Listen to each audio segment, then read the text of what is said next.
Bonsoir à tous, bienvenue dans ce nouveau rendez-vous hebdomadaire de Tour d'Europe. Comme vous le savez, chaque lundi, c'est le football 100% européen, mais comme d'habitude, nous allons faire un détour en Guinée et les Guinéens d'ailleurs. Cette émission, nous allons la commencer aujourd'hui par le litige qui oppose la Guinée et bien sûr à la Fédération guinéenne de football. Est-ce que la Fédération guinéenne de football a une chance de l'emporter? Qu'est-ce qu'ils sont en train de faire? Nous allons en parler dans cette émission. Nous allons aussi faire un détour vers le club de l'AS Kaloum. Alors, pour les Guinéens d'ailleurs, les admins de la CAF décident de mettre la lumière sur Oumar Marmouche à cause d'un seul match en Première Ligue que de Guirassy, meilleur buteur en Ligue des Champions avec 13 contributions. Est-ce qu'il est sous-coté, comme l'a dit Amadou Major Diallo la dernière fois? La question, nous allons la poser dans cette émission. Toujours avec les Guinéens d'ailleurs, nous allons parler de Agibou Kamara et nous allons poser cette question à nos spécialistes. Retrouvons-nous enfin l'enfant prodigue après des mois de mauvaises performances? Et puis, Mohamed Bayou, passeur avec le Royal Antwerp en première division belge. Est-ce que l'attaquant international guinéen a retrouvé des sensations? En tout cas, nous allons en parler dans cette émission. La deuxième pour nos spécialistes sur ce plateau. Nous irons aussi en Espagne, plombé par le carton rouge de Bellingham. Le Real Madrid a été accroché sur le terrain d'Osasuna. Un but partout lors de la 24e journée de Liga. Le championnat est-il relancé? Le Barça peut-il prendre la première place? En tout cas, ce championnat, il est passionnant. L'Angleterre sera aussi de la partie dans un duel entre deux équipes malades. Tottenham a pris le meilleur sur Manchester United, 1-0. Grâce à James Maddison. Et puis nous irons en Bundesliga. La 22e journée de Bundesliga a vu le choc entre Leverkusen et le Bayern s'est soldé par un match nul ce samedi, 0 but partout. Tour d'Europe, c'est maintenant, juste après ce générique.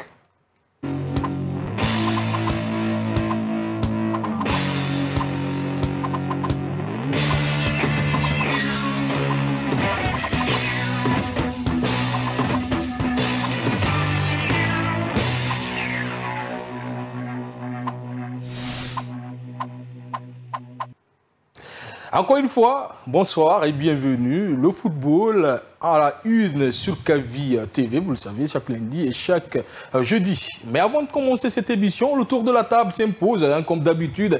Avec vous, Amadou, bonsoir et de vous retrouver dans cette émission.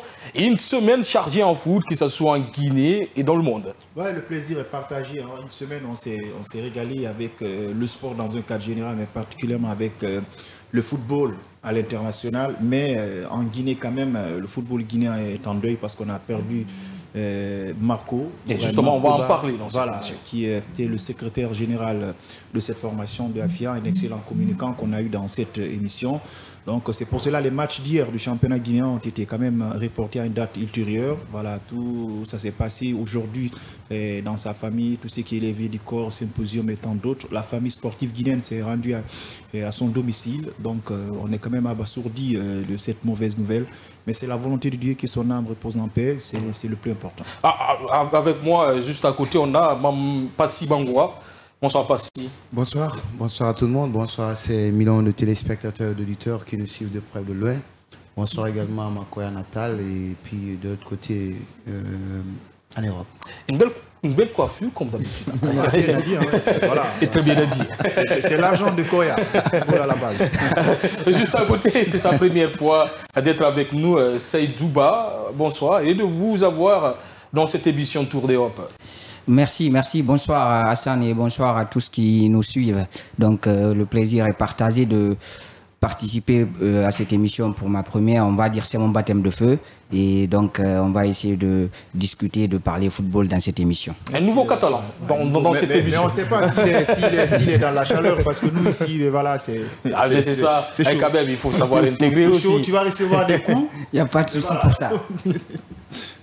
Le temps d'adaptation, comme l'a fait Kylian Mbappé, pourquoi pas, il faut le faire comme ça. Mais avant de commencer cette émission, comme vous l'avez dit, une perte pour la Guinée, une perte pour le football guinéen. Marco n'est plus, c'est quand même un coup dur pour le AFIA et pour le football guinéen, comme je l'ai dit, en général.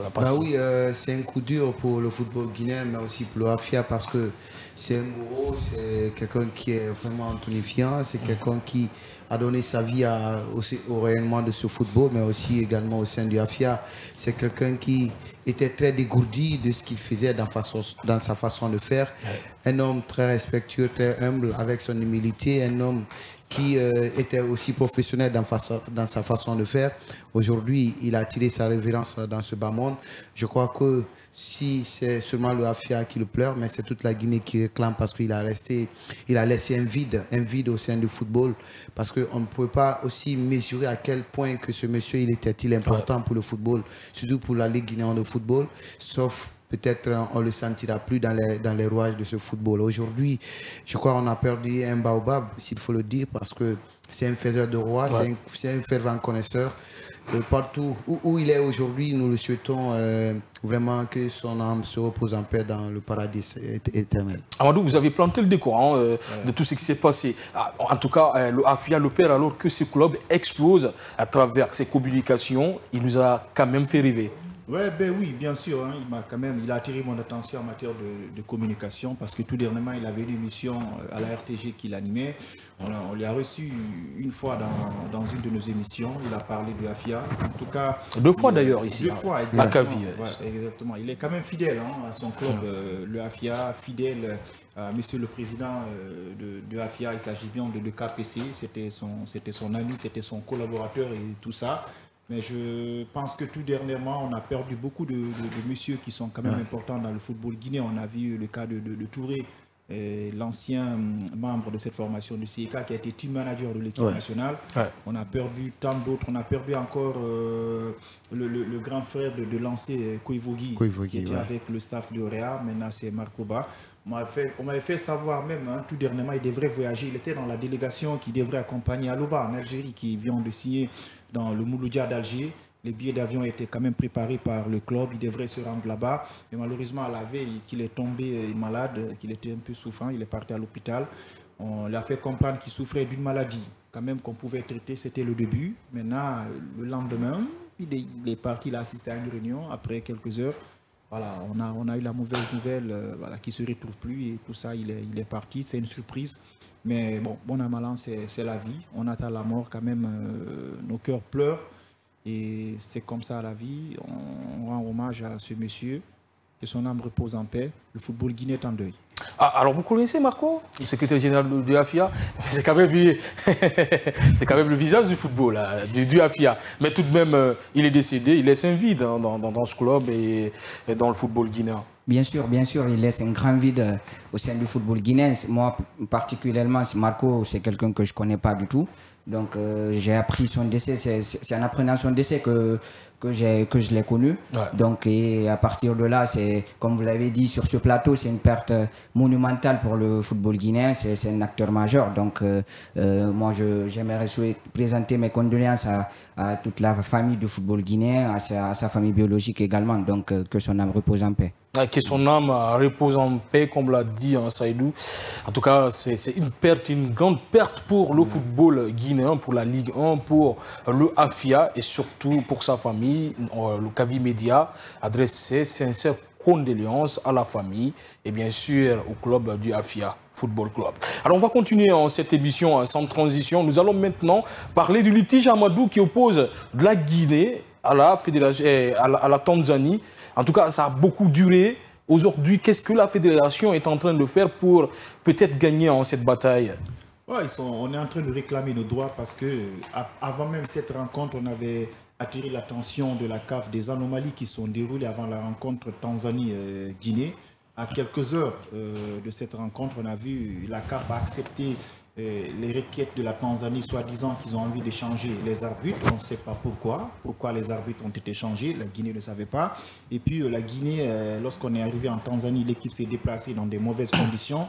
Ils ont un peu tergiversé sur l'éligibilité de Serhou Guirassy pour qu'il soit opérationnel dans cette rencontre. En tout cas, psychologiquement, on était quand même déstabilisé. L'avant-match, on a vu la CAF qui a soutenu la Tanzanie. Alors, revenons un peu sur cette rencontre. On a vu dans le match, même, on avait obtenu un pénalty, l'action de Morlaï Silla qui avait fait un petit pont avec ce défenseur qui était derrière, attaque par derrière dans la surface de réparation. C'était un pénalty. L'arbitre a laissé passer inaperçu.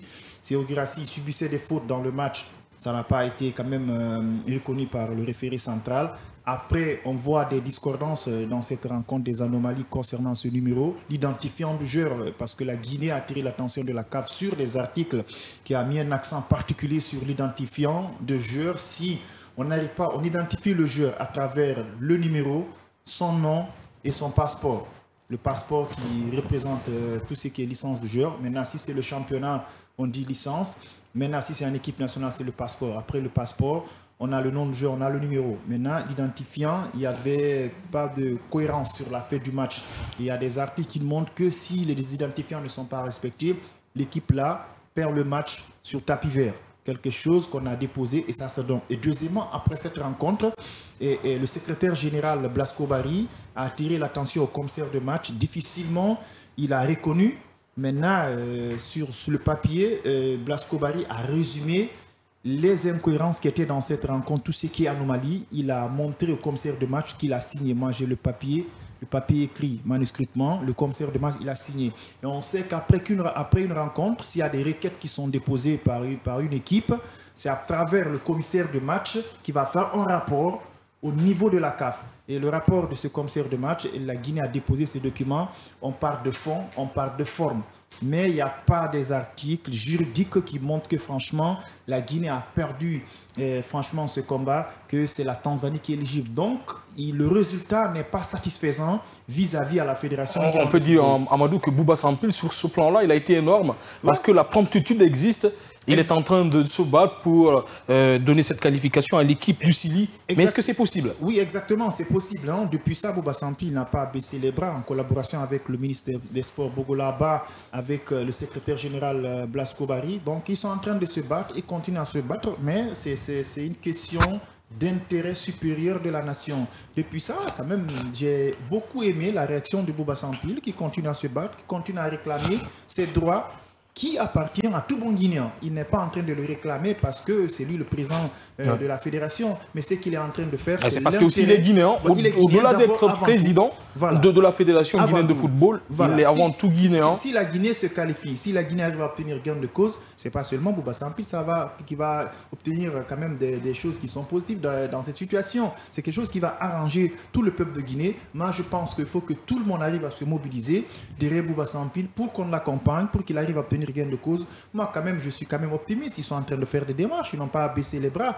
C'est quelque chose qui est bien parce que j'ai vu bon nombre de personnes critiquer le fait qu'il était parti lors de ces remises du Ballon d'Or ou bien au niveau des tirages. Le tirage de la CAN 2025, la phase pool 2025. Ouais. Il était parti, mais écoutez, c'est l'administration. Et c'est lui le président de l'instance dirigeante du football guinéen. Il devait être là. Il doit partir à ses rendez-vous. Il ne faut pas être une petite personne. Donc, ce qu'il a fait, c'est quelque chose qui est salutaire. Moi, je pense qu'on est optimiste. Il va quand même obtenir gain de cause. Il est en train de faire un excellent boulot pour que la Guinée arrive à obtenir un résultat. C'est nos droits. La CAF, quand même, elle a été amateur. La CAF, aujourd'hui, il faut avoir les moyens. Il faut quand même avoir une politique pour abriter les compétitions. Dès que tu as ça, même si tu n'es pas dans les normes, la CAF continue à t'accompagner. Parce que les anomalies existent. Voilà, c'est pas juste le numéro, il y a plein d'autres anomalies qui ont entouré ce match-là. Voilà, donc pour dire que la Guinée a bien raison d'envoyer ce recours. Exactement. Alors je vais me tourner vers vous, Passy. Tout de même, Bouba Sampil a l'expérience pour aller gagner cette bataille si toute la Guinée l'accompagne derrière. Bah oui, tout à fait. Je crois que Bouba, c'est déjà un acteur de ce football depuis très longtemps. Il connaît évidemment les rouages de ce football national. Tout comme également dans les couloirs de la CAF. Aujourd'hui, si ce débat se pose également sur la table, il sait sur quel pied il faut danser. Et aujourd'hui, il a l'accompagnement du ministre des Sports. Aujourd'hui, avec toute l'équipe, tout le comité exécutif de la Fédération guinéenne de football, je crois que c'est de bonne guerre, mais aussi c'est un combat intellectuel parce que si toutefois que la CAF s'est montrée trop faible également face à certaines décisions rendues par les arbitres de cette rencontre, je crois les textes en font foi, les textes peuvent vraiment déterminer la raison valable. Et aujourd'hui, si la Fédé, à travers le secrétaire général Blasco Barret, qui d'ailleurs connaît très bien les règlements du football, qu'il soit national. Il connaît aussi bien, très bien le couloir de la CAF, comme le dit. Oui, je sais que c'est un monsieur qui est très intelligent, mais aussi qui ne parle pas trop et qui se réserve et qui sait rebondir également à des occasions. Et aujourd'hui, on est en train de mettre les bouchées doubles pour pouvoir automatiquement faire descendre ou décréditer également je veux dire la Confédération africaine de football, parce que si Patrice Motsepe ou avec tout son arsenal administrateur qui siègent au niveau de la CAF n'ose pas le ton de dire la vérité, je crois que c'est la CAF qui va se rendre faible également à l'instar des autres fédérations. Aujourd'hui, depuis que Patrice Motsepe est là, la CAF est confronté à beaucoup d'anomalies, à beaucoup d'irrégularités, à beaucoup d'amateurisme, comme Major vient de le dire, parce qu'à un moment, on voit des choses qui se passent même au sein des compétitions africaines. Je vais parler de la Coupe d'Afrique, de la Ligue des Champions, mais aussi de la Coupe de la Confédération, sans parler d'abord de cette Coupe d'Afrique, des éditions précédentes que nous avions assistées. Aujourd'hui, s'ils doivent vraiment laver le linge sale, il ne faudrait même pas inviter les gens ou la Fédération guinéenne à ce qui démontre au vu du monde ou au vu de tous les observateurs au niveau international la faiblesse de cette Confédération africaine de football. Moi, je crois que la Fédération guinéenne, ils sont en tout cas sur une très bonne lancée afin d'obtenir cette bataille. Alors, et puis de la plus belle des manières. Mais si la CAF se dit sur une position, en pole position, comme pour dire, c'est l'instance régulatrice également du football africain, sans pour autant dire la vérité telle qu'elle est, je crois qu'ils n'ont que leur... On va aller avec vous, hein, Saïdou. Est-ce qu'on a nos chances dans cette bataille contre la Tanzanie? Est-ce que la Guinée peut bien le faire? Moi, je pense que oui. Parce que les confrères autour du plateau l'ont déjà évoqué. À partir du moment que la Guinée a été léger dans cette affaire, dans cette histoire, parce qu'on a rappelé les conditions de voyage, les conditions dans lesquelles le match a été joué. Le match a été décalé, donc ça devait se jouer à 19 h, heure locale tanzanienne, donc il a été décalé et tout. L'heure a été avancé. Et puis il y a aussi le problème de mise en place des joueurs. Bien sûr, il y a beaucoup retardé. Les joueurs n'ont pas été respectés. Le staff aussi n'a pas été respecté. Mais tout de même, Bouba Sampil a réussi à maintenir les troupes. Ça aussi, c'est de l'expérience. Il faut savoir le faire. Bien sûr. Il y a eu beaucoup de manquements par rapport à ce match-là. Donc aujourd'hui, moi, je pense que la Guinée est dans son plein droit. Donc il faut essayer de sortir dans cette histoire de dire que nous avons été certes pas mauvais sur le terrain, mais à partir du moment où les règles sont établies et qu'une règle qui a été établie par la fédération, par la Confédération africaine de football, donc a été violée, à un moment donné, la Guinée a son plein droit d'aller porter plainte au niveau de la commission de discipline de la CAF. Donc, et aujourd'hui, moi, je pense que Bouba Sampil doit aller porter plainte. On doit suivre cette affaire jusqu'au bout pour que la Guinée obtienne gain de cause. Est-ce qu'Amadou Ambouba, on peut le dire que c'est l'homme de la situation pour gérer ce litige-là? Tout de même, il a de l'expérience de l'AS Kaloum. On passe par la Ligue, il connaît très bien le football africain, il connaît les institutions. C'est quand même l'homme de la situation pour gérer cette affaire. Ouais, c'est l'homme de la situation pour gérer, parce que la Guinée se trouve dans une situation nonchalante et depuis ça, il n'a pas baissé les bras. Depuis qu'avant même la rencontre, ce qui était lors de cette rencontre Guinée-Tanzanie, Bouba Sampil s'est beaucoup battu avant même cette rencontre parce qu'il y avait beaucoup d'anomalies. C'est lui qui s'est levé, il a défendu franchement les joueurs, il a défendu les dossiers de Serhou Guirassy et tant d'autres, il était devant. C'est lui qui disait aux joueurs montez dans le bus, j'ai vu ça, il était là, il ordonnait, il mettait la pression.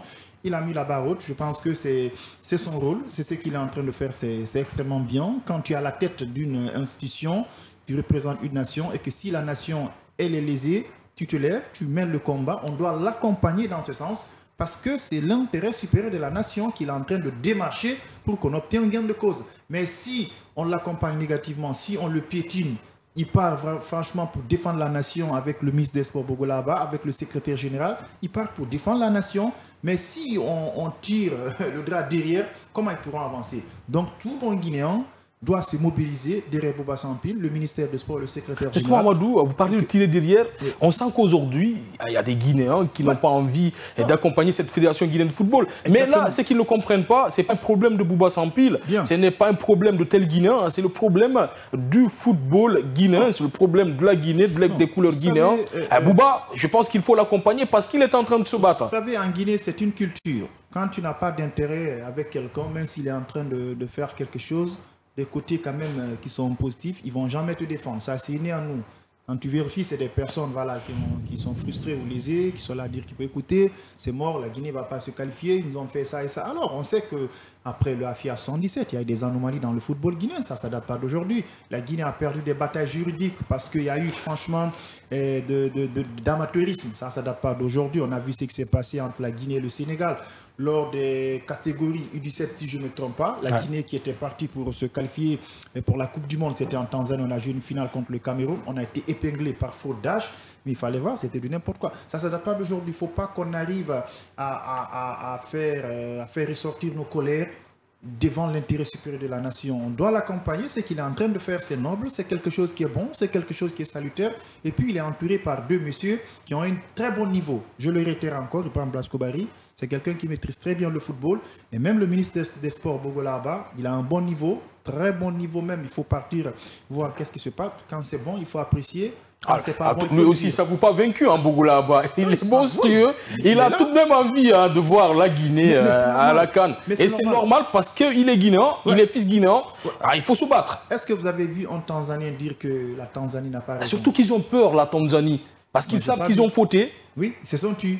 Parce que moi, je n'ai pas vu un Tanzanien dire que voilà, la Tanzanie n'a pas raison, c'est la Guinée qui a raison. Ils ne vont jamais le dire. Mais nous, on veut on veut même laver tout ce qui est linge sale, on veut se jeter. Et surtout sur les réseaux sociaux. Pourtant, nous, on a des amis tanzaniens, Amadou. Oui. Ils n'en parlent pas. Ils ont une position parce qu'ils savent réellement ce qu'ils ont fait. Ils savent si c'est étalé, ça va compliquer la tâche pour la Tanzanie. Et aujourd'hui, on a un homme quand même qui sort la fédération de beaucoup de problèmes. La fédération d'ailleurs vient de sortir du Conor. Il y avait assez de soucis, il fallait les régler. Il y avait la qualification, il fallait trouver un entraîneur très rapidement pour essayer de remplacer Kaba Diawara. Au-delà de ça, il y a des problèmes de bisbille qu'il est en train de régler. C'est quand même costaud ce qu'il est en train de faire, même si derrière, c'est un peu difficile. Oui, vous savez, dans toutes les émissions, vous savez, c'est ce que j'ai envie de, c'est ce que je dis à tout moment. Je dis, certes, Bouba, il est bien, il est bon ou pas, mais ce qu'il est en train de proposer, je crois qu'on ne peut pas le reprocher grand-chose. Parce qu'il est venu avec une équipe. Je dis encore une fois, je persiste là-dessus, même s'il avait envie de faire quelque chose de bon, mais que si ses acolytes, les personnes avec qui il est venu à la tête de cette instance, s'ils ne sont vraiment pas avec lui, ils vont forcément trouver un clan. Et puis la fédération, l'instance sera vraiment régie en clanisme. Et aujourd'hui, en tant que leader, il est en train d'approcher tout le monde et on est en train de prospérer. Voilà pourquoi le combat n'est pas bon. Voilà pourquoi la guerre d'intérêt n'est pas bon au sein du... Mais parce que moi, c'est que je ne comprends pas. Le monsieur, il vient, il ne fait même pas une année. Il ne fait même pas une année. Il y a des couteaux derrière qui est en train de le poignarder partout. Pourtant, tout le monde le sait. Tout à fait. Chaque journaliste sportif, chaque personne qui évolue dans le football guinéen, ils savent qu'il y a beaucoup de problèmes. Il faut les régler avant de retrouver la lumière. Tout à fait. Mais tout de même, on est en train de retrouver un semblant de lumière avec Bouba Sampil. Ça brille petit à petit. Il a hérité d'ailleurs une situation très difficile au sein de la Fédération guinéenne de football. Donc, il a essayé de porter sa confiance aussi à certaines personnes qui aussi lui ont porté la confiance afin qu'il soit président de cette instance régulatrice de notre football national. Et aujourd'hui, je crois que tout ce qu'il propose, qu'il soit bon ou pas, je crois que des gens comme ses acolytes peuvent venir autour, Monsieur le Président, voici ce qui est bon pour nous, voici ce qui n'est pas bon. Mais s'il s'éloigne, et tout ce que l'on propose, si c'est pas bon ou pas ou bon, je crois qu'il en reste, et ils font partie aussi du bilan négatif, ou d'ailleurs ils sont comptables de ce bilan négatif. Et aujourd'hui, Bouba, si je crois bien, tout ceci là accompagne dans son dynamisme, si tout ceci là, c'est ce qu'on appelait dans les temps les fondeurs, aujourd'hui il revient sur la table et puis essayer de se comprendre, conjuguer un même verbe, on va sortir de l'ornière. Et puis tout ce que Bouba va proposer en tant que politique sportive pour notre football, en tant que combat dans les différents centres de décision du football africain ou international, je crois qu'on va forcément sortir. Parce que l'homme n'est pas parfait, mais il faut être là, tous les autres, pour pouvoir vraiment l'accompagner dans son combat. Et voyez-vous, au bout de 72 heures de discussion qu'ils ont eu à faire au sein de la Fédération guinéenne de football, cela est en train de prospérer. Ouais. Blasco Barry saisit la CAF avec ce courrier sous l'appui politique du ministère des Sports. Voilà. Et aujourd'hui, tout le monde est en train de l'accompagner. Je crois que c'est pourquoi le combat n'est pas bon quand il s'agit de conflits d'intérêts. Et aujourd'hui, il faut mettre la Guinée devant. C'est aussi un leader né. Hein, oui, il faut être un leader aussi pour... il faut mettre la Guinée devant. Justement, on va parler de ces acquis rapidement, parce que en 6 mois, on ne peut pas tout de même réussir. Beaucoup n'ont pas réussi ce qu'il a réussi. Ouais. Stabiliser d'abord le championnat. Avant, le championnat se joue une semaine.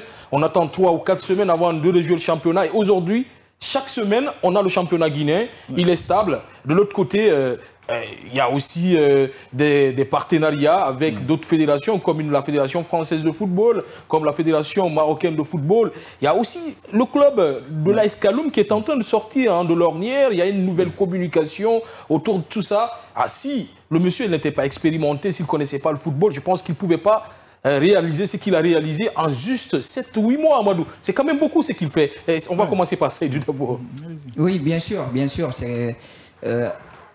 Comme vous l'avez dit aujourd'hui, Bouba Sampil, tout le monde le connaît aujourd'hui au sein du football guinéen. C'est quelqu'un qui a fait beaucoup de trucs, même si le bilan, tout n'est pas rose. Voilà, le verre n'est pas plein. Donc aujourd'hui, Bouba Sampil, il fait des choses, des trucs qui sont énormes pour le football, comme vous l'avez bien cité. Donc le championnat, il commence à devenir de plus en plus régulier, de plus en plus professionnel aujourd'hui.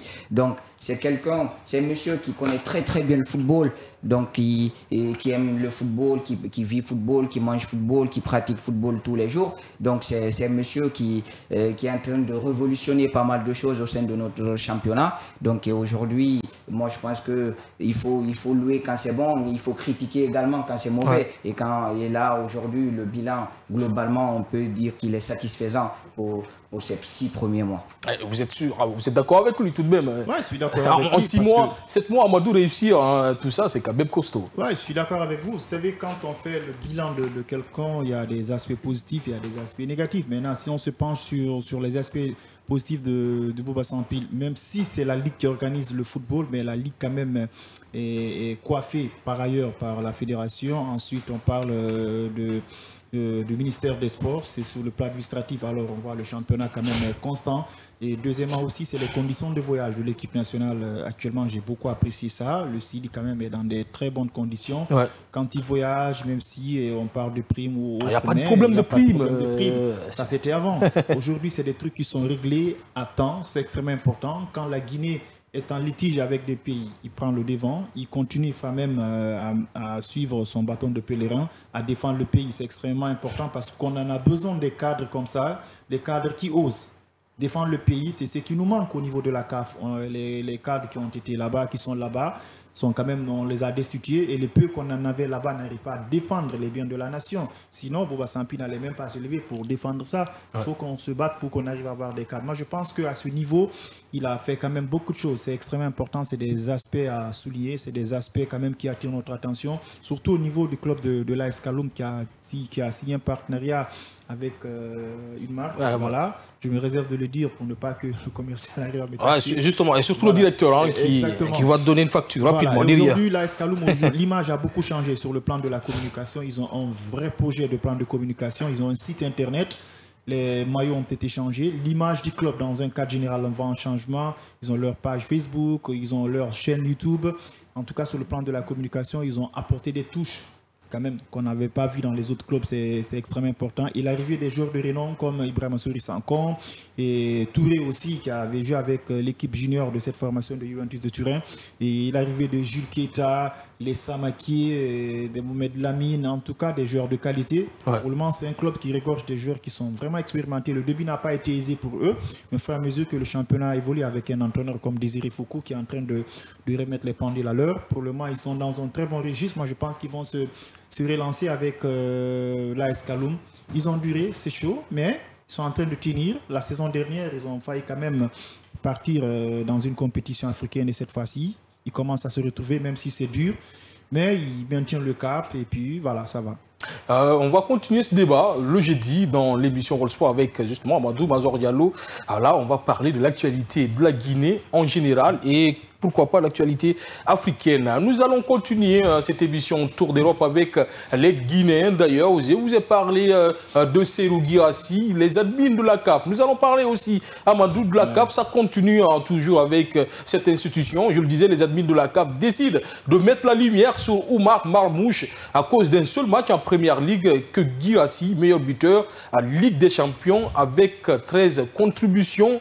Seydou, est-ce que Guirassy, il est sous-coté en Afrique? Bien sûr, il est sous-coté, même pas en Afrique, à travers le monde aujourd'hui, parce que Guirassy, c'est quelqu'un qui a commencé à performer depuis la saison dernière avec le Stuttgart. Donc, il avait marqué 28 buts en Bundesliga la saison dernière.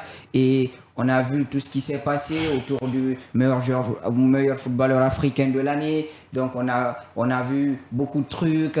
Donc, même au niveau du classement, il n'a pas terminé second de Lookman, qui, même si Lookman, on peut le dire, méritait totalement son trophée. Il a terminé troisième. Oui, il a terminé troisième. Moi, je pense que minimum, il devrait terminer à la deuxième place. Ouais. Donc, et on a vu également au niveau de l'équipe type, je ne sais plus si c'est la FIFA ou de France Football.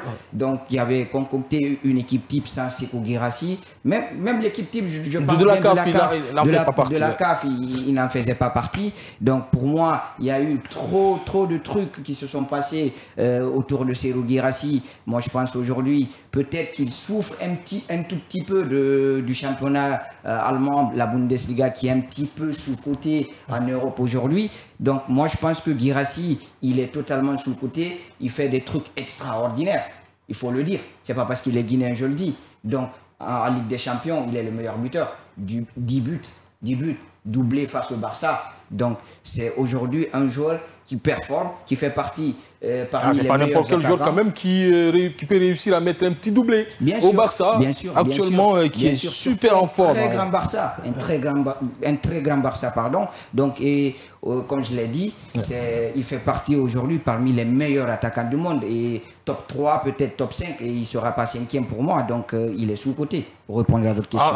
Alors, Passy, il sort d'une saison exceptionnelle avec Stuttgart. On l'achète au Borussia Dortmund. Il brille, pas simplement en championnat, en Bundesliga, mais aussi en Ligue des Champions. D'ailleurs, c'est le meilleur buteur de la Ligue des Champions et il peut terminer meilleur buteur de l'histoire d'une saison de la Ligue des Champions à Dortmund. Il a tout de même marqué 10. Les deux joueurs qui ont réussi à marquer 10, c'est Erling Haaland en une saison et Lewandowski, comment on appelle le jeune Gabonais, Aubameyang, qui ont réussi à marquer chacun 10 buts. Et là, il réussit à marquer 10 buts alors qu'il lui reste quelques matchs à gratter. Il y a d'autres matchs qui peuvent venir derrière.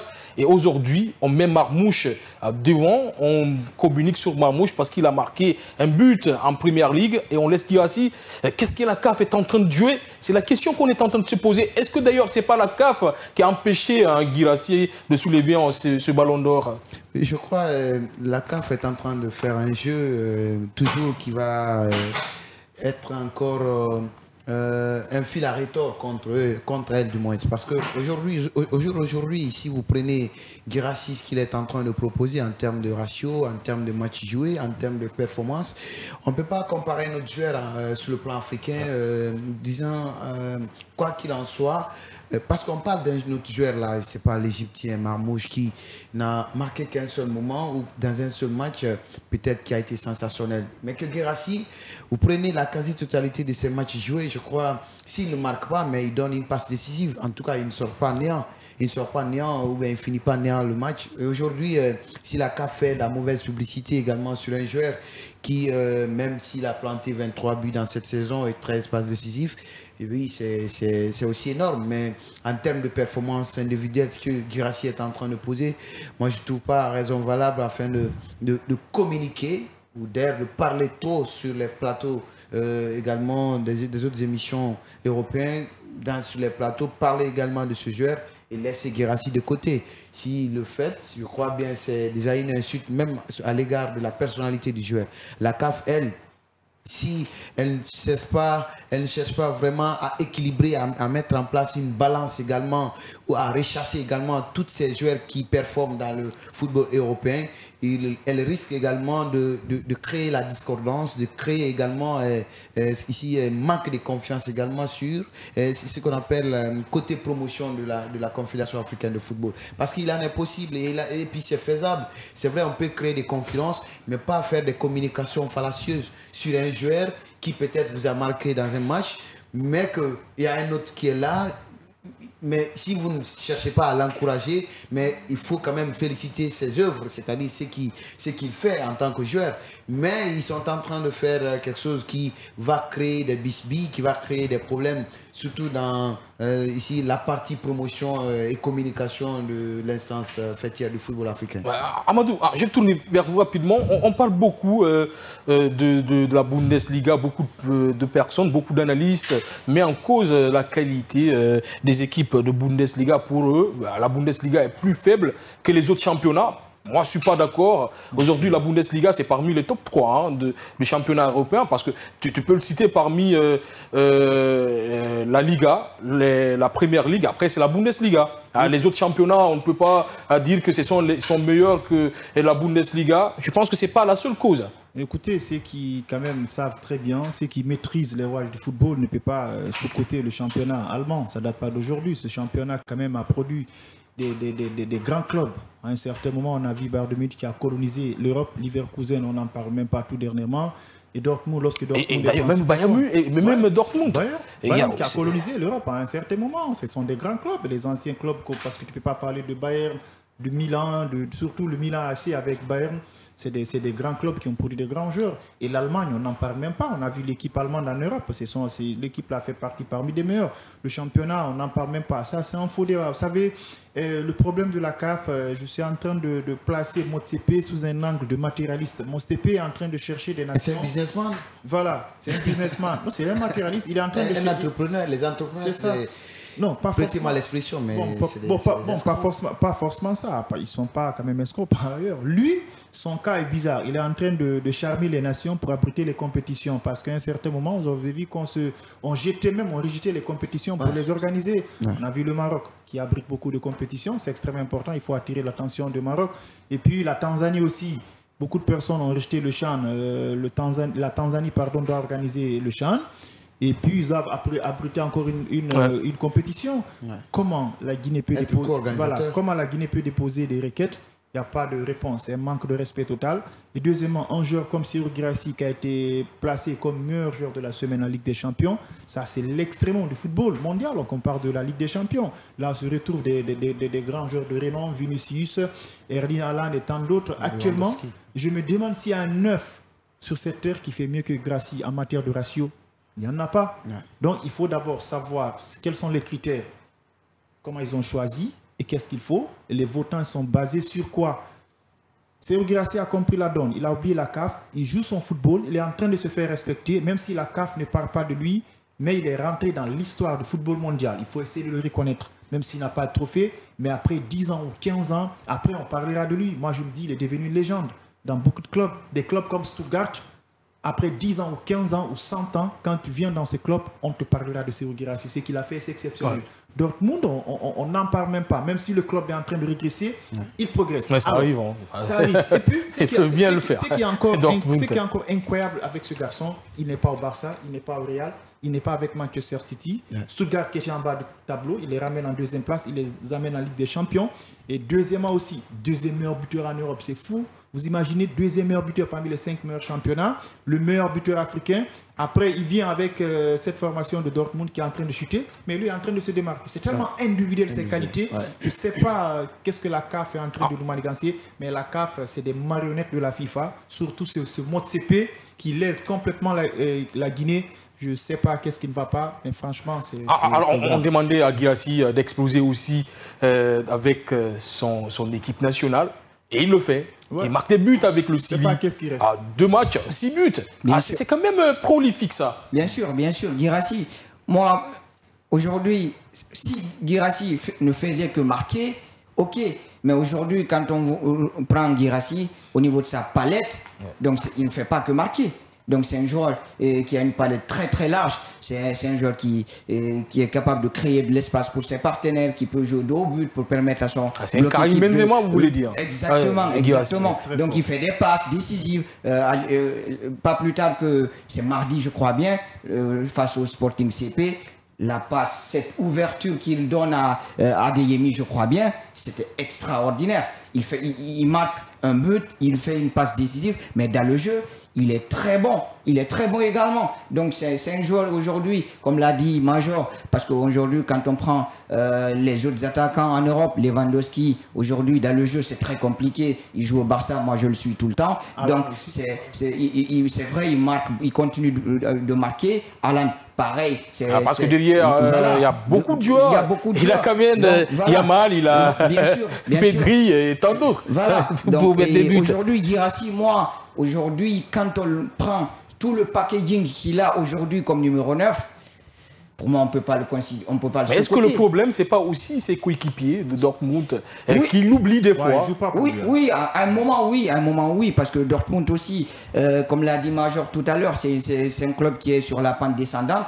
Donc, peut-être que le fait de jouer également dans cette équipe de Dortmund-là, ça ne l'aide pas quelque part. Donc, mais pour moi, c'est même pas au-delà si c'était au-delà des supporters, moi je comprends, mais quand tu prends au niveau des observateurs avertis qui suivent régulièrement le football, ils parlent très peu de Guirassy.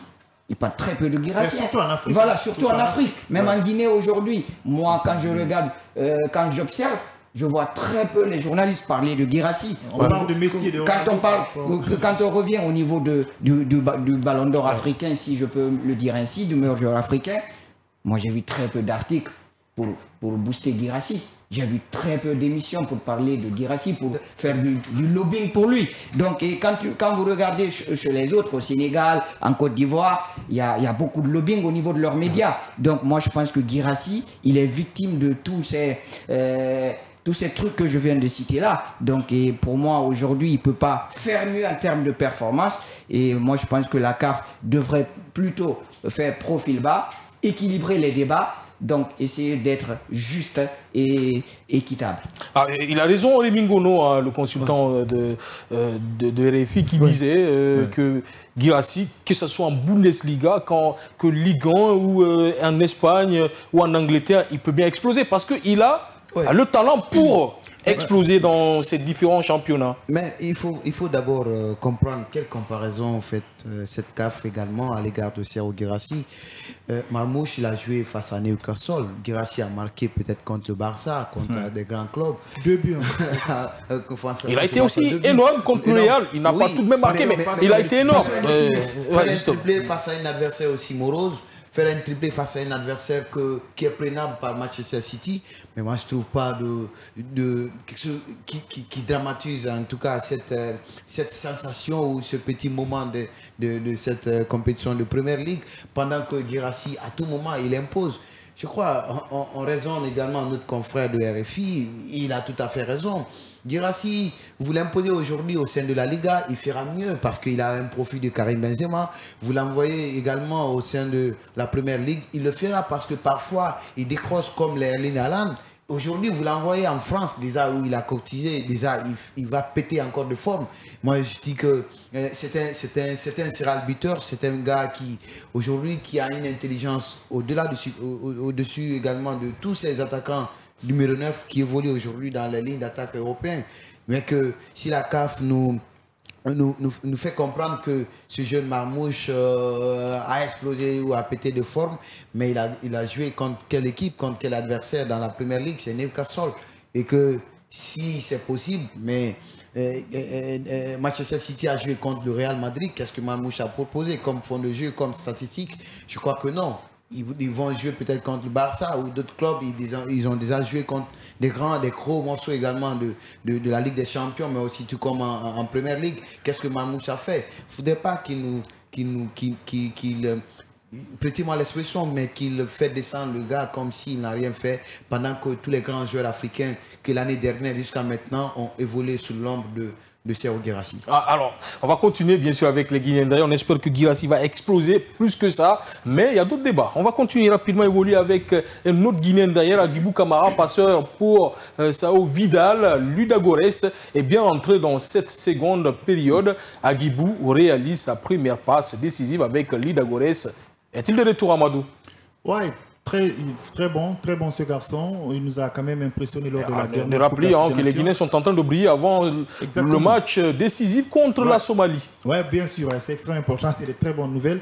Ce garçon, on l'a vu lors de la dernière Coupe d'Afrique des Nations qui s'est démarqué et puis il nous a fait comprendre qu'il a fait une prise de conscience parce qu'on avait pris ce garçon en interview. Il nous a fait savoir qu'à un certain moment, ça n'allait pas. Il a perdu quelques qualités. Maintenant, la CAN, c'était le moment de se rattraper. Il a affiché son football, il a montré que tout le monde il est capable d'être un leader. Et après la CAN, on pensait qu'il allait se retrouver dans un bon club, mais malheureusement, il n'y avait pas de communication autour de lui parce que nous-mêmes, les médias, on ne communique pas trop sur nos joueurs, c'est peu, on communique trop sur les joueurs étrangers par rapport à nous. Si Messi, Ronaldo arrive à faire une passe décisive, le monde va en parler, mais nous, on exagère même sur les réseaux sociaux. Après la CAN, on a oublié ce garçon. Il n'est pas dans une structure quand même managériale de qualité. Alors, il est parti dans ce club Ludogorets. Le début n'était pas facile pour ce garçon parce qu'il ne débute pas les matchs, il n'est pas titulaire. Mais dès qu'il fait son entrée, il essaie quand même d'afficher quelques touches techniques. Il a des potentialités, il a beaucoup de qualités individuellement. Et voilà, je ne suis pas surpris du fait qu'il a donné une passe décisive. Moi, je vous dis, il aura sa place dans ce club et il va s'imposer. De surcroît, il va apporter beaucoup de choses pour ce club. Ils en ont besoin parce que moi, j'ai vu le match de Ludogorets. Il leur manque un joueur qui est capable de prendre le ballon, casser les lignes, partir en profondeur, perforer les défenses, se créer des occasions pour les attaquants. Il l'a fait. De son entrée, il a récupéré le ballon. Il a l'habitude de le faire, se débarrasser de 2 ou 3 joueurs, finesse. Avec des qualités techniques, il caresse le ballon, il s'infiltre rapidement avec ses coups de projecteur. Il a donné une passe en profondeur, il a pu concrétiser. Je pense qu'il a des énormes qualités. Je ne suis pas quand même surpris. Donc, il faut qu'on se lève, que ce soit la presse sportive, la structure managériale qui gère ce garçon. Parce que manager un joueur, il ne s'agit pas de lui chercher un club. La communication fait partie du management. Il faut quand même avoir une politique de communication. Il faut mettre une cellule de communication costaud comme Serhou Guirassy. Après match, tu vois les photos de joueurs. On l'invite dans des très grandes émissions. On invite des télés de renom pour faire des magazines, des coups de projecteur sur le joueur, comme est en train de faire les Ivoiriens ou les Sénégalais qui sont souvent invités dans des émissions de qualité. Il manque juste de lumière sur ce garçon, mais individuellement, il est bon. Alors, Seydou, tout de même, il est venu, il a signé dans ce club pour être titulaire. Il était venu aider ce club, mais finalement, on ne l'a plus revu, ce jeune. Pourtant, Agibou, c'est quand même un jeune qui explose. Très, très bon joueur. Moi, Agibou, c'est un joueur que j'aime beaucoup. J'apprécie beaucoup. Il a d'énormes qualités. Donc techniquement, c'est un joueur qui est très bon, qui est capable de réaliser des dribbles, qui a une bonne vision de jeu. Donc, et moi, à un moment donné, je croyais vraiment à ce garçon-là quand il avait signé à Lille notamment. Donc je ne sais pas qu'est-ce qui n'a pas marché véritablement. Pourquoi? Parce que le président de Lille avait déclaré à un moment-là que c'est Agibou qui a voulu quitter le club. Je ne sais pas véritablement qu'est-ce qui n'a pas marché. Donc, et là, il est parti du côté de l'Olympiakos également. Ça n'a pas véritablement marché là aussi. Donc, et là, il est parti du côté de Ludogorets. Il est en train de se relancer. Moi, j'espère que ce gars-là va retrouver son football, ses sensations. Donc, c'est un très bon joueur qui va forcément aider le Sili national de Guinée. Major a parlé de la dernière Coupe d'Afrique des Nations. Il a été énorme. Énorme le gars. C'était le meilleur Guinéen. De tous les matchs joués, il a toujours été meilleur. État d'esprit irréprochable, le garçon. Donc, sur le terrain, je parle sur le terrain parce qu'il avait fait une sortie ratée. On se souvient tous de cette sortie sur le sélectionneur de la Guinée-Bissau, je crois. Non, c'est de la Gambie, je pense bien. Voilà. Donc, sur le terrain, c'est un garçon qui est très beau à voir. Donc, moi, je pense qu'il aura tout juste de la continuité dans son jeu et qu'il va retrouver sa forme, la forme qu'il avait avant de quitter. C'était les éléphants de Coléa, je pense, c'est ça, pour partir à Lille. Donc, moi, je lui souhaite que la réussite. Agibou Camara. Alors on va continuer avec les Guinéens d'ailleurs. Un autre Guinéen a explosé. C'est Mohamed Bayo qui s'adapte bien avec son nouveau club. Il a été passeur avec Royal Antwerp en première division belge. Je vais me tourner vers vous, Passy.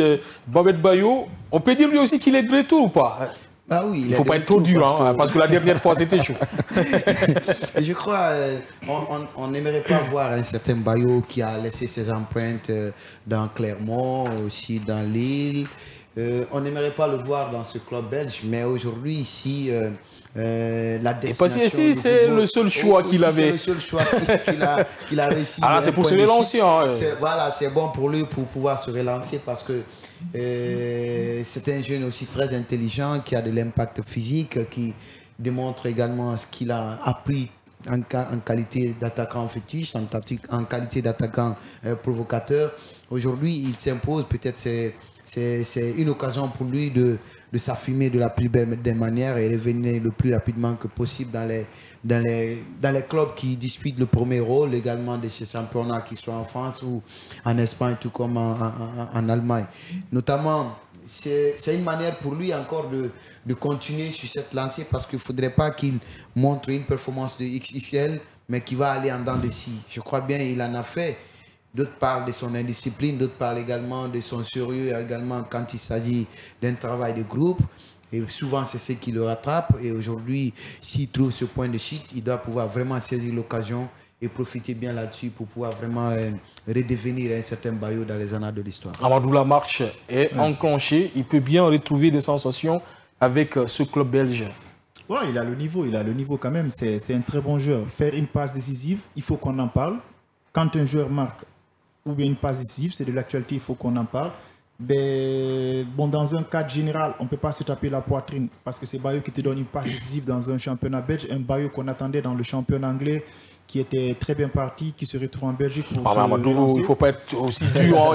Il passe des moments difficiles ici dans un club belge où il doit se relancer peut-être. Donnons-lui la chance d'exploser avec cette équipe. Il peut bien se retrouver, même dans une équipe que vous, peut-être, sera une surprise pour vous. Le Real Madrid, le Barça, même en Angleterre. Même si Bayo vient avec Flamme Olympique, il marque un but, on va en parler, c'est de l'actualité. Mais alors, entre guillemets, on ne peut pas quand même se flatter parce que Bayo a fait une passe décisive, comment dirais-je, en Belgique. Il faut qu'il arrive à continuer de travailler. C'est le bon moment de se relancer. Nous, on a envie qu'il marque et qu'il devienne le meilleur buteur ou parmi les meilleurs buteurs dans le championnat belge. Ensuite, on va se taper la poitrine pour dire que voilà, les autres clubs se sont trompés. Il a parfaitement raison. C'est les clubs qui ont fait un mauvais choix. Ce sont ces clubs qui sont trompés. Ou bien on dit par exemple qu'il a fait une prise de conscience qu'il est prêt maintenant de se relancer. Une passe décisive, c'est bien, ça le relance psychologiquement et mentalement dans le club. Ça lui remet en confiance vis-à-vis de l'entraîneur avec les supporters de ce club. Alors c'est à lui de cravacher dur, mais quant à moi, on me dit de noter actuellement Bayo sur 10, moi je lui donne peut-être 2 points. Parce qu'il joue une passe décisive. C'est dur ça. Vous donnez quelle note vous, rapidement? Vous donnez quelle note? Pour un début, je peux lui donner 5. Pour un début. Le niveau. Je ne suis pas d'accord avec vous, monsieur. Parce que c'est facile de venir vraiment dans un club. Je suis carrément pas d'accord avec vous. Bayo qu'on a vu. C'est quand même quelqu'un qui retrouve des sensations petit à petit, Amadou. Attention, Bayo, il a été énorme lors de la dernière Coupe d'Afrique des Nations. Il a fait sortir la Guinée dans des impasses très grandes. Il faut le dire. Mais regardez.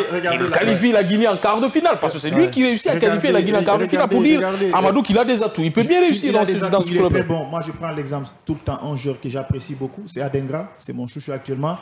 À la CAN, le début n'était pas titulaire parce qu'il est blessé et tout ça. Dès qu'il est venu après la CAN, tu as vu comment le gars il est en train d'exploser. Mais après les éliminatoires d'une CAN, tu montes en puissance. La Coupe d'Afrique des Nations, tu fais des sensations. Amadou, après, chacun peut passer un mauvais moment, ça arrive. Tu reviens déjà en Belgique pour te relancer. Tu n'es pas blessé, l'entraîneur t'a pas lésé. Et puis moi, je pense qu'il faut qu'ils arrivent à remonter la pente parce qu'il a vu Serhou Guirassy, il est en train de monter en puissance. Même si on a un entraîneur qui est fou en équipe nationale, il ne va pas titulariser Bayo pour laisser Serhou Guirassy. Donc, il doit penser à ses concurrents. Bayo, il marque des buts, il est prolifique avec le Sili. Il ne faut pas l'oublier tout de même. Mais quand Serhou Guirassy est en super forme, même si c'est moi qui fais ce classement, je lui mets sur le banc et touche pas. Il doit penser à ses adversaires. On peut jouer à 2 aussi. Michel Doucieux peut jouer à 2. Je vous parie, lui, il va fuir l'équipe nationale. Parce que vous avez vu tout dernièrement, il n'a pas digéré d'être sur le banc de tous. Ce n'est plus Kaba Diawara qui est là-bas. Voilà, lui, c'est notre entraîneur. C'est bon. Vous êtes d'accord avec Vous êtes d'accord avec Amadou rapidement? Non, pas du tout. Pas d'accord avec Major. Donc, Bayo, c'est un joueur, à un moment donné, on l'a vu, il s'est révélé du côté de Clermont. Ouais. Il a fait une très bonne saison. C'est en 2021 ou 22, je crois bien, ou 2021. Donc, il marque 14 buts en championnat. C'est un joueur de surface. C'est une révélation. Voilà, 14 buts en championnat, c'est tout de même beaucoup. Et jouant à Clermont, club promu à l'époque. Donc, c'est tout à fait honorable ce qu'il avait réalisé à ce moment-là. Donc, et là, il a connu des... parce que moi, là où je peux être d'accord avec Major, c'est au niveau de la discipline. Il faut qu'il soit sérieux. Tu ne peux pas quand même, rappelez-vous de cette virée nocturne à la veille du match face au PSG, lorsqu'il était à Lille. Donc, et ça a plombé carrément sa carrière. Donc, Lille l'a suspendu depuis pendant pratiquement un an, donc il a eu beaucoup de mal à revenir. Je vais vous arrêter là, on va aller vers nos obligations publicitaires. Derrière, on va revenir, on va parler de Bayo, on va aussi parler du Real Madrid, du Barça, et pourquoi pas du Bayern Munich.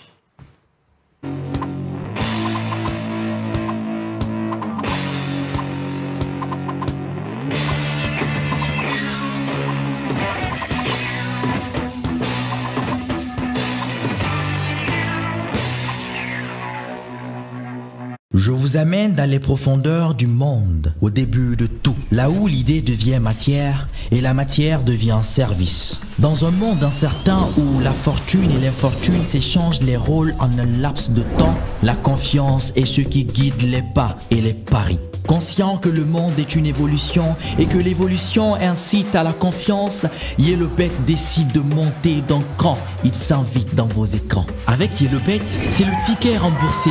C'est aussi les jackpots, sans oublier le casino, le pari sportif en vrai miel. Et la cerise sur le gâteau, c'est le commis qui réchauffe le cœur et les poches. Le service client mis en place aurait bien pu clamer que votre volonté soit faite, que vos paris vous soient faciles et que vos gains pour la première fois tout de suite après vous parviennent dans vos smartphones. C'est cette nouveauté qui est venue changer la vie du pari, conquérir le cœur des parieurs. Par ailleurs, les années passant, la confiance demeure et grandit. Notre YellowBet grandit aussi avec elle. Elle fait grandir d'autres gens à travers tout le pays qui perçoivent leurs gains sans souci aucun. YellowBet ambitionne de relever le pari de l'innovation et du choix premier des Guinéens. Porter le flambeau et s'autoriser de bons rapports avec les autorités. L'histoire s'écrit à l'encre de la volonté et l'avenir appartient à ceux qui rêvent en YellowBet.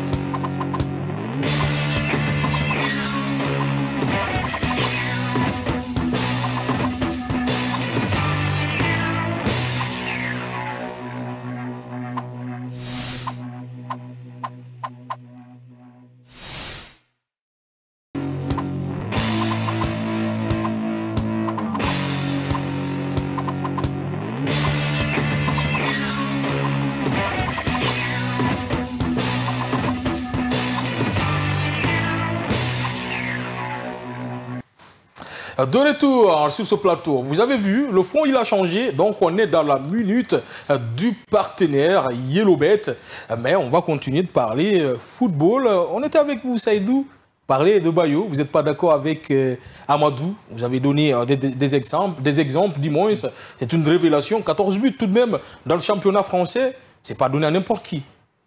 Bien sûr, c'est pas donné à n'importe qui.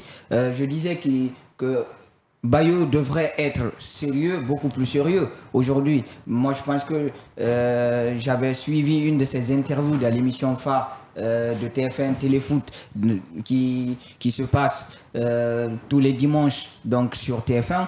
Donc lui-même, il avait dit que ce qu'il avait fait à Lille l'avait tellement affecté que ça avait même affecté sa maman, ses membres de sa famille, qu'il en est devenu conscient. Et j'espère que c'est le cas pour lui. Et c'est un joueur, c'est un attaquant qui va marquer, qui marquera toujours quand il est très bien accompagné autour. Donc c'est quelqu'un qui doit se focaliser uniquement sur le football, essayer de se concentrer là-dessus marquer des buts. Donc, et on sait que tu as parlé d'une association à deux avec Guirassy. Moi, je pense que c'est deux profils qui sont vraiment complémentaires au sein du Sili national de Guinée. Ça peut bien marcher. Oui, ça peut bien cette marcher. Cette association Bayo-Guirassy. Tu as Guirassy qui est capable de décrocher le ballon. Tout de même. Oui, bien sûr, dans un 4-4-2, moi je pense que c'est bel et bien possible. Guirassy, il est capable de décrocher, de venir participer au jeu. Et Bayo est capable, lui, de prendre la profondeur. Donc, moi, je pense que c'est deux attaquants qui peuvent être très bien associés en équipe nationale du Sili.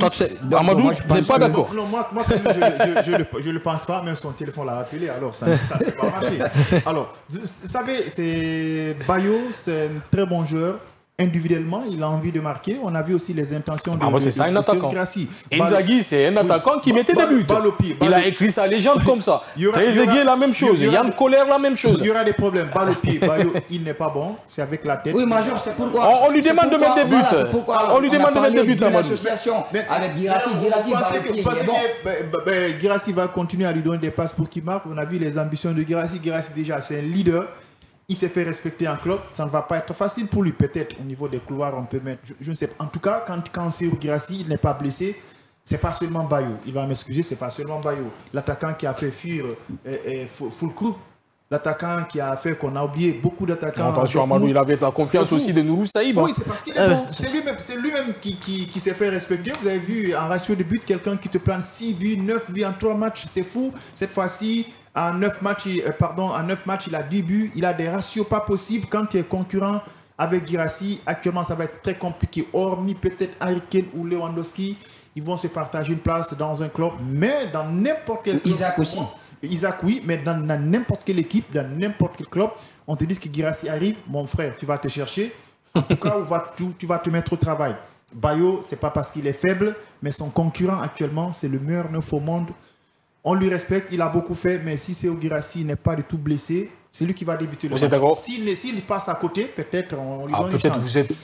ces conditions pour venir à il faut aller au-delà du doyen tout de même, hein. Vous êtes d'accord ou pas? Ouais. Bon, parfois il faut être d'accord sur ce que les doyens avancent, comme vous l'avez prêté l'expression. Le doyen, c'est Hassan. Vous comprenez, on parle souvent de ce jeune. Pourquoi son nom revient toujours sous nos lèvres? C'est parce qu'on veut vraiment le voir progresser. On veut le voir également sur le toit de sa carrière, également un jour disputer, faire partie de cette course du BO africain. Et aujourd'hui, il le remporté déjà. Il est dans la course. Et je suis sûr, il sera aussi dans la course cette année. Oui, mais il faudra essayer de le remporter en ce ballon d'or. Et ça, il faut soulever quelques trophées de passage. Quelqu'un qui a tenu tête face à Kylian Mbappé, quelqu'un qui a joué contre... je parle de Guirassy, pas de Bayo. Oui, Guirassy d'abord, oui. Oui, non, je parlais tout de suite de Guirassy. Continuez à parler de Bayo, vous. Je sais que Guirassy, déjà, il en est vraiment une lumière pour les autres joueurs africains. Donc, quand on parle de Bayo, je dis, on le voit tout de même en train de partir sur cette lancée, si c'est possible, s'il ne se même pas aussi s'il ne se retrouve pas sur le dos de la cuillère. À ce niveau, c'est à lui de continuer à travailler parce qu'on parle de lui, c'est ce que je suis en train de rappeler. C'est parce qu'on veut le voir progresser, on veut le voir être dans la course du BO africain, on veut le voir un jour se lever ce BO parce qu'il a été à un moment un véritable révélateur du football africain parce que quelqu'un qui a joué avec les Léo Messi, quelqu'un qui a joué contre les Kylian Mbappé et puis il a essayé de faire jeu égal en matière de but et que par finir il sort par la petite porte, pas totalement mais c'est inquiétant. Aujourd'hui son nom revient dans toutes les online sports du pays ou à l'international. C'est parce que les gens veulent le voir parce qu'il a laissé à un moment ce qui a appris en matière de football, en matière d'attaquant aujourd'hui, il doit pouvoir continuer sur cette lancée, pas se retrouver dans un petit club du côté de la Belgique, comme pour dire qu'il n'y avait pas d'autre possibilité, seulement trouver ce camp de refus. Et aujourd'hui, il doit pouvoir continuer sur cette lancée, continuer à mettre de l'impact dans les lignes d'attaque et continuer à redevenir le vrai Bayo dans les annales de l'histoire de 2021-2022 et puis essayer de revenir encore en forme et continuer à donner de la sensation encore en équipe nationale, créer peut-être cette concurrence qu'on aimerait vraiment voir au sein de la ligne d'attaque du Sili national. Peut-être qu'il a beaucoup plus de chance qu'à Guirassy, mais une fois qu'il est là ou qu'il n'est pas là, qu'il démontre par A plus B ce qu'il propose dans le terrain, que oui, même s'il est là, il a sa place, que même s'il est là, il peut vraiment faire mieux que l'autre. C'est comme ça que on tient à Bayo, c'est pourquoi on parle véritablement de lui. Il a tout dit pas si alors. On va maintenant filer en Espagne pour parler de la Liga. Je vous avais dit, la semaine se termine mal pour le Real Madrid après sa belle victoire sur le terrain de Manchester City, 3-2 en Ligue des Champions. La formation de Carlo Ancelotti a perdu 2 points samedi lors de son déplacement à Osasuna. Un but partout. Saïdou, la première question, c'est se dire peut-être que ce championnat, il est carrément relancé. Oui, totalement, parce qu'à un moment, le Real Madrid avait 7 points d'avance sur ses concurrents directs, sur le Barça notamment.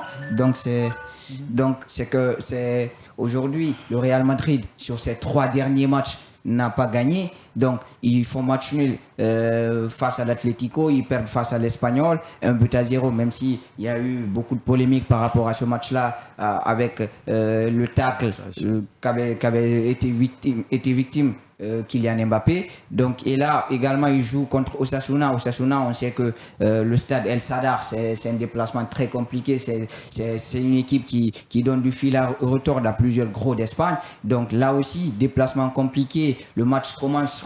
Pourtant, Saïdou, les merengues étaient pourtant partis pour vivre une après-midi vraiment tranquille. Ouais, ils étaient bien lancés avec l'ouverture du score de Kylian Mbappé sur un magnifique centre de Valverde qui jouait d'ailleurs latéral droit. Donc, et à partir de ce moment-là, il y a eu beaucoup de faits de jeu qui se sont déroulés dans ce match-là, dans cette rencontre-là. Donc, il y a eu ce rouge de le tournant du match est justement là, à la 39e minute, ce carton rouge de Bellingham. Bien sûr, au début, on ne comprenait pas pourquoi, mais après, on a su que Bellingham avait insulté l'arbitre. Donc, le rouge, pour moi, était justifié parce qu'un joueur n'a pas le droit d'insulter un arbitre sur le terrain.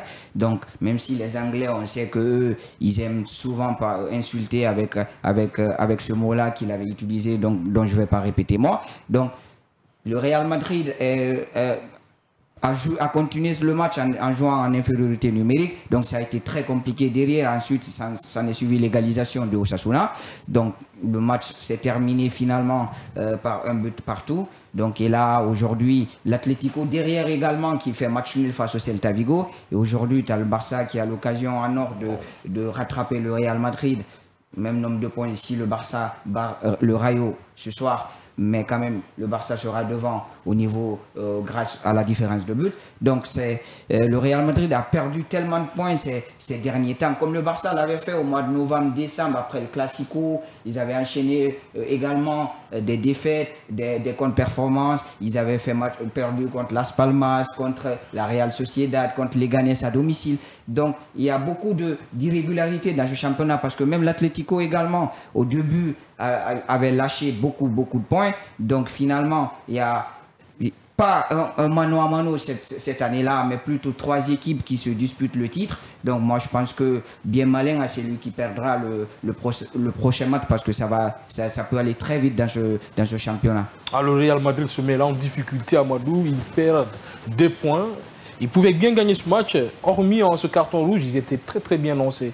Bon, en difficulté, ce n'est pas un bon résultat pour le Real. Quand on parle du Real, ils arrivent à faire un match nul, ce n'est pas un bon résultat. Parce que c'est un grand club en Europe, pourquoi pas en Espagne. Mais ce qui reste clair, d'abord, rien n'est perdu. C'est un championnat. L'entraîneur, c'est Carlo Ancelotti. L'attaquant, c'est Mbappé. Les ambitions aussi très fortes. Tout ne se résume pas sur Mbappé. De l'autre côté, assez chaud avec le Barça, le trio au devant. Oui, ça détourne tout sur son passage. Mbappé n'a pas peur de la concurrence. Mbappé, c'est un leader. Mbappé qui ne trébuche pas dans la tête psychologiquement et mentalement. C'est le joueur, il est super calé. Donc, ce n'est pas facile de lui perturber. Ce qui reste clair, la concurrence, elle est très rude, ça il l'a signalé. Mais je pense qu'ils vont se retrouver. Ce n'est pas exclu que le Barça ou bien l'Atlético Madrid arrive à perdre un match. Ils ne sont pas en fin de saison. Ils ont quand même pas mal de saisons à gratter. Ce n'est pas une défaite. Ce n'est pas 3 points qu'ils ont perdus. C'est juste 2 points qu'ils ont perdus. C'est le championnat espagnol. Et puis, ça met la pression sur le Barça et l'Atlético Madrid. Souvent, s'il va les remarquer, si un géant arrive à perdre, c'est lui qui est derrière. Ça lui met la pression parce qu'il est dans l'obligation de gagner pour se relancer. Vers la fin, voilà, il va confondre vitesse et précipitation. Et puis, il mélange les pinceaux, il passe à côté. Alors, ce qui reste clair, ce n'est pas un bon résultat pour un grand club. mais ils n'ont rien perdu parce que les concurrents, c'est Atlético Madrid, c'est le Barça aussi qui n'est pas si constant. Il faut que le Barça n'est pas si constant comme les gens le pensent, même si c'est la meilleure attaque actuellement dans le championnat espagnol. L'Atlético Madrid, meilleure défense. Mais je pense que le Real Madrid, ils ont quand même des atouts, ils ont leur argument à faire valoir, ils ont leur chance dans ce championnat espagnol. Alors, tout n'est pas perdu en fin de championnat. Ce n'est pas des confrontations directes pour dire que le Real a perdu. Mais je pense que le moment où Kylian Mbappé commence à retrouver ses repères, c'était le véritable bémol de ce club. C'était l'inquiétude de cet entraîneur. Est-ce que Mbappé allait retrouver ses sensations? Il est en train de le retrouver psychologiquement. Il te plante des buts extraordinaires. Et puis voilà, je pense qu'ils vont se retrouver. Ce n'est pas un bon résultat. Mais c'est à la une, bon nombre de personnes parlent. Le Real a perdu. Est-ce qu'ils n'ont pas perdu le championnat? Mais écoutez, on n'est pas en fin de saison, ça ne reste pas que 2 journées, il y a beaucoup de journées à gratter. Ce n'est pas parce que le Real ou l'Atlético Madrid vont continuer à faire des performances, mais quand même, il faut qu'ils arrivent à se concentrer pour le prochain match, à engranger des points, de ne pas encore perdre. Le plus important, c'est de se maintenir ou progresser. Mais moi, je me dis, le Real, ils n'ont pas cheaté, il n'y a pas assez de points entre eux et l'équipe qui est devant. Ils ont le temps de se relancer. C'est un résultat qui fait peur, ce n'est pas bon en tant que supporter. Mais en tant que club, en tant qu'entraîneur comme Carlo Ancelotti, il va être vigilant. Alors Passy, cela pourrait coûter cher car le FC Barcelone a eu une belle opportunité pour repasser devant au classement et c'est aujourd'hui. Oui, je crois que c'est un moment solennel pour le Barça de... Oui, on sent là. Peut-être que... Faut pas que parler en tant que Barcelonais dans la peau, mais il faut parler en tant qu'analyste. Ce que je vois, c'est une vraiment... en fait, c'est catastrophique pour le Barça. Je pense qu'il joue avec Rayo. Rayo Vallecano. C'est une très bonne équipe. Vous comprenez donc, ça va être un derby. Ça va être un derby. Donc, vous voyez un peu. Mais pour le Real, je crois que c'est vraiment pathétique pour un Real qui, sur 9 points possibles, qui n'ont eu que 2 points seulement. Je crois que avec tout l'effectif autant pour moi qui est là au sein et puis avec un entraîneur. Mais c'est pas une défaite, l'adversaire, oui, mais sur 9 points possibles, vous avez 2 points seulement pour un certain Real. Je crois que c'est inquiétant, mais c'est aussi, disons, les surprises du football. Aujourd'hui, si le Barça reprend également ce fauteuil. Et si le Barça perdait? Et si le Barça aussi perd, ça va encore relancer. Si le Barça perd, le Barça reste à 3 points du Real. Il y a l'Atlético de Madrid qui a le marteau et l'enclume. Peut-être qu'ils vont profiter. Qui a un point du Real. Donc vous comprenez, comme le dit tout à l'heure, c'est chaud entre les 3 clubs. Mais le Barça veut le coûte que coûte aller s'installer en haut du peloton et essayer de dicter sa suprématie si c'est possible. Il y a des autres adversaires pour le Barça, mais aussi pour le Real. Ça va être le combat des grands. Et on attend la finalité parce que c'est la fin qui justifie les moyens. Alors on va continuer cette émission Tour d'Europe maintenant. On va prendre l'avion et partir en Angleterre. C'était un duel entre 2 des plus grandes déceptions de la saison en Premier League. Et c'est finalement Tottenham qui a eu le dernier mot contre Manchester United. But à 0 ce dimanche en clôture de la 25e journée avec Amad Diallo qui a rejoint l'infirmerie. À son tour, les Red Devils sont décimés par les blessures. Et Ruben Amorim manque de solutions. C'est compliqué pour Manchester United. On va parler d'abord de United. C'est la descente des enfers pour Manchester United. Ouais, à vue d'œil, lors de cette rencontre, on a vu un match équilibré parce qu'en matière de possession de balles, 43 pour Manchester United et 57 pour Tottenham. Voilà. Quand on voit que l'affiche, elle était là, ça jouait très bien au football, tout le monde était satisfait. Mais au finish, on n'a pas compris comment ces Mancuniens ont pu quand même céder parce qu'il faut essayer de... Il y a eu beaucoup d'occasions. Voilà, ils ont eu beaucoup d'occasions pour essayer d'égaliser, mais ils ne sont toujours pas si à côté. Mais il faut savoir qu'ils ont beaucoup de blessés. Ouais, beaucoup de blessés. Depuis que j'ai connu Manu, tout petit, c'est un club qui joue très bien au football, très rapidement. Mais ils ont manqué de constance au niveau de la défense parce que l'adversaire n'a pas eu peu d'occasions. Les peu d'occasions qu'ils ont eu... Il a suffi que d'un seul but. Ils ont pu créer la différence. Ben, la concurrence, elle était rude, mais avec ces absences quand même qui ont fatigué cette formation de United. Mais si Diallo n'est pas là-bas, c'est pas aisé pour ce club. Sur ce match, hormis Victor Lindelof, il n'y avait que des jeunes de l'académie sur le banc pour dire que c'était compliqué pour United. Ouais, actuellement, l'homme à tout faire, c'est Diallo. S'il n'est pas là-bas, il traverse des moments très difficiles. Ça s'est démontré hier, même si le score n'était pas fleuve, 1-0. Ben, l'affiche, le résultat nous a montré que franchement, la concurrence, elle était très rude. Mais On attend de voir peut-être avec le grand retour des autres joueurs, ils vont se retrouver, mais individuellement, c'est l'Ivoirien qui se démarque. L'adversaire aussi, même si ce n'est pas trop comme ça actuellement, c'est que le club est en train de nous donner, mais on attend de voir la suite, c'est qu'ils restent là, ils ont perdu. Ah, c'est compliqué hein, pour Manchester United. Depuis longtemps, ils sont officiellement en crise. Ils ne sont pas constants. Ils peuvent gagner ce match-là et revenir manquer un autre match. C'est compliqué pour cette équipe. Bien sûr, compliqué pour cette équipe de United.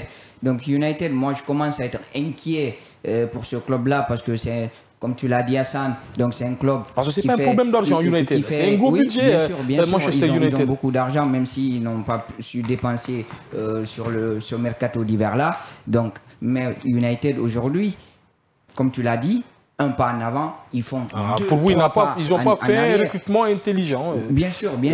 Donc aujourd'hui, Amorim, il est arrivé dans cette équipe-là. Pour moi, il arrive dans cette équipe pas dans le bon timing déjà. Donc parce que pour moi, il devrait terminer la saison et ensuite venir à Manchester United, recruter ses propres joueurs qui seront capables de s'adapter à son système de jeu. On sait que c'est un coach qui affectionne la défense à 3 ou la défense à 5 derrière. Donc il joue souvent comme ça, 3, 4, 2, 1, c'est son système préférentiel. Donc il y a beaucoup de joueurs à United qui ne sont pas compatibles à son système de jeu. Donc il arrive aujourd'hui, Manchester United, c'est un club, comme l'a dit Major, qui nous a marqué tous, on l'a connu tout petit, donc c'est un club qui était, c'était le meilleur en Angleterre, c'était l'un des meilleurs également en Europe. Donc, qui faisait craindre, qui faisait peur, Manchester United. Avec les Real Madrid, les Barça, les Bayern et tout.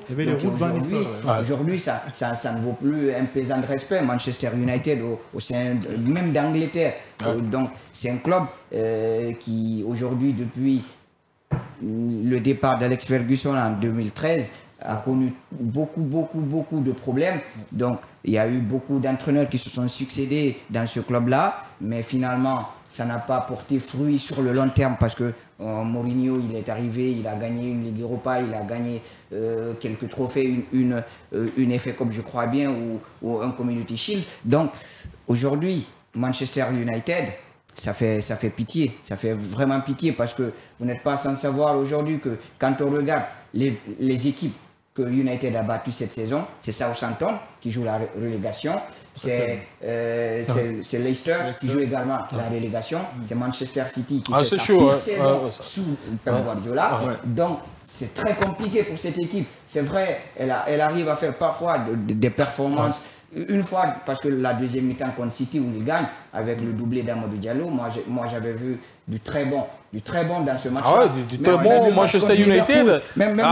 Justement, c'est cette constance-là qui manque à cette Manchester United. On voit du très beau United. On voit du très beau United, mais United, c'est souvent des hauts et des bas. Donc un pas en avant et puis 2, 3 pas en arrière. Donc et aujourd'hui, au très très haut niveau, surtout en Angleterre. Même si il a parlé du beau football, ça ne date pas d'aujourd'hui, parce que moi je me souviens, ça fait belle lurette avec des générations de Van Nistelrooy et tant d'autres, mais des Wayne Rooney, avant même Wayne Rooney, tout petit, les Andy Cole, les York, je ne sais pas si Hassan vous vous souvenez, avec une génération de Andy Cole et de York, était magnifique. Quand tu voyais cette formation jouer les Ryan Giggs, le Ryan Giggs des Cantona, ça jouait très bien au football, voilà, ça part très vite. Mais si aujourd'hui on voit ce club chuter, c'est sur le plan administratif, c'est sûr. C'est ça. Alors on va parler de l'autre équipe, les Spurs en face. Tottenham n'a pas été épargné non plus, on peut le dire, pas si, mais de retour ont fait du bien. C'est lui de James Maddison, auteur du seul but du match à la 13e minute, et c'est lui du gardien Vicario, qui était absent depuis 3 mois et puis qui a été décisif dès sa reprise. Il a été magnifique, le gardien, jusqu'au bout. Dans ce match, il y a aussi un revenant qui a marqué un but pour cette équipe des Spurs, pour dire quand on revient, on marque un but. Ça reste. C'est ça que Tottenham, surtout le en difficulté aussi, Tottenham. Oui, tout à fait. Ils sont 12e sur le classement. Peut-être que la chance peut-être les sourit dans cette deuxième partie du championnat où peut-être ils vont essayer de jouer le maintien, mais que Tottenham en 2022-23 c'était une meilleure équipe également au sein de cette compétition de Première Ligue et aujourd'hui qui a vendu tous ses joueurs Tottenham. Quand on se souvient, quand on regarde derrière, les plus grands ont été vendus. Ils ont profité. C'est normal aussi. Il y a beaucoup de blessés. Il faut rentabiliser. Il y a aussi de blessés à l'infirmerie. Donc aujourd'hui, ça pèse pas bien également au sein de ces tous ces deux clubs. United a connu sa 12e défaite de la saison. Ils sont en train de régresser. Tottenham est 12e du classement. Je crois que la mayonnaise ne prend vraiment pas du tout. Au jour d'aujourd'hui, c'est à la direction de... le Big Four qui est en train de se transformer en Angleterre. On ne les voit plus, ces clubs, Manchester City, United, Tottenham, Arsenal et Chelsea. On voit d'autres clubs. C'est en Angleterre. Sinon, si c'est dans les autres championnats, on va dire que le championnat n'a plus de goût maintenant. Mais c'est en Angleterre, si c'est pas ce X, mais c'est Y qui va forcément se démarquer. Aujourd'hui, on voit d'autres clubs. En Angleterre, même si le club n'est pas en forme, oui, mais ça joue bien au foot. C'est à l'anglaise. Les relances, les contre-attaques. C'est seulement ce qui est en train de sauver l'image de ce championnat. Oui. Sinon, quand on parle de Man United, quand on parle de Tottenham, quand on parle de Chelsea, mais ce sont des clubs qui donnent de la sensation, qui vous donnent envie même de ne pas vous éloigner au football parce que ça procure également de la sensation, de la lumière, du bon geste, de fougue également. Ils sont quand même beaucoup aimés en Afrique. Et en Asie. Allez-y. Juste pour compléter les propos de Passy, il a parlé de 12 défaites. La dernière fois que United avait perdu 12 matchs sur ses 25 premiers matchs, relégation. 73-74. Pour vous dire combien la crise elle est profonde, United a réussi à relancer une équipe de Tottenham qui n'avait plus gagné à domicile depuis le 3 novembre 2024.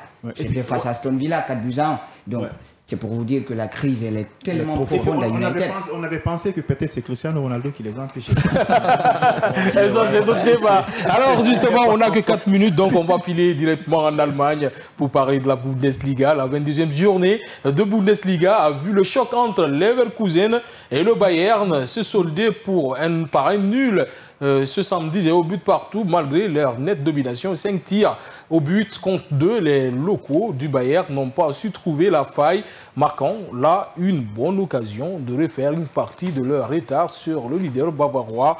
Le club phare de Munich conserve ainsi ses 8 longueurs d'avance sur son premier poursuivant, Leverkusen, affichant du reste provisoirement 8 points de plus au compteur que Francfort, opposé à Kiel dimanche. Qui peut arrêter le Bayern Munich cette saison? La question. Ouais, ça va être très difficile. Celui qui peut arrêter Bayern Munich cette saison, c'est Leverkusen.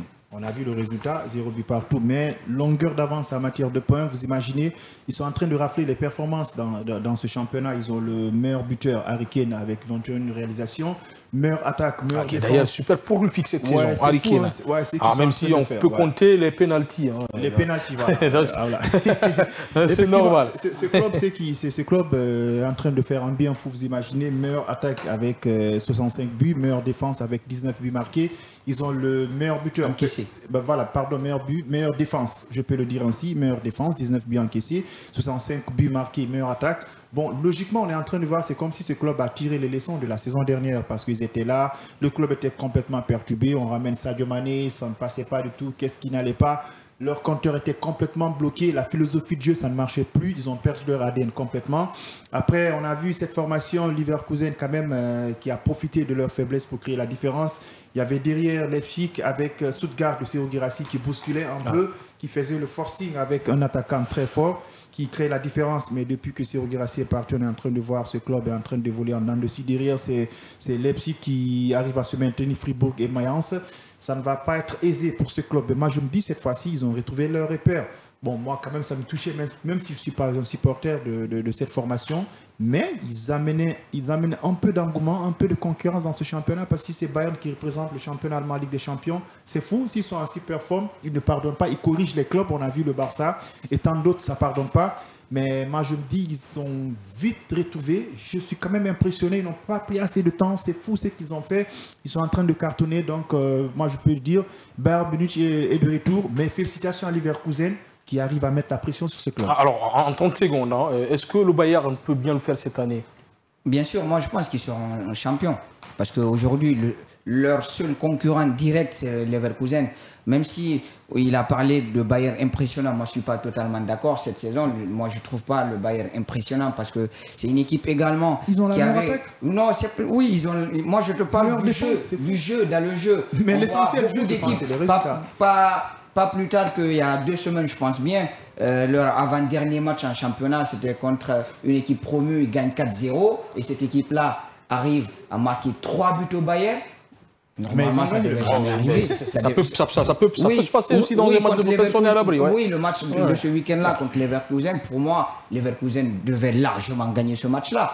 Avec un peu plus d'efficacité. Ils ont juste manqué 15 occasions nettes. Oui, ils ont les meilleures occasions. Le Bayern n'arrivait pas à sortir. Le Bayern était acculé. Il y avait le contre-pressing de Leverkusen était excellent. Donc, pour moi, ils ont juste péché au niveau de la finition. Donc, il y a eu énormément d'occasions. Les montants touchés, 2 barres transversales avec Tella et l'autre, c'était, je crois bien, le défenseur Frimpong. Donc, pour moi, Leverkusen méritait largement de gagner ce match-là, mais ils ont juste péché au niveau de la finition. Et donc, moi, je pense que 8 points, c'est beaucoup pour le Bayern aujourd'hui, parce que Leverkusen aussi, c'est un peu irrégulier cette saison, c'est moins impressionnant par rapport à la saison dernière. Une seconde, rapidement. Vous trouvez, le Bayern peut-il le faire? On n'a plus le temps. Le duel des Bayern, je crois que ça a été très émouvant, très passionnant, parce qu'on a vu deux clubs qui rêvaient le titre, et puis derrière, ça tournait autrement. C'est sur un score de nul de parité, des 0 buts partout.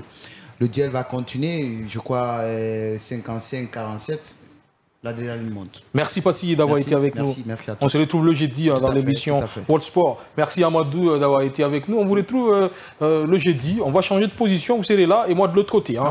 Merci d'avoir été avec nous. Et merci Saïdou. C'est la première. On espère que ça va continuer avec vous. Et merci d'avoir été avec nous. Merci Hassan. Merci à tous. Moi, je remercie à nos millions de téléspectateurs qui nous suivent via la télé et nos auditeurs à la radio. On n'oublie pas les internautes sur la page Kavi TV. Je donne un carton vert à l'ensemble de la technique de la régie et un autre carton vert à la rédaction sportive qui m'a aidé à préparer cette émission. On se retrouve, comme je l'ai dit, le jeudi.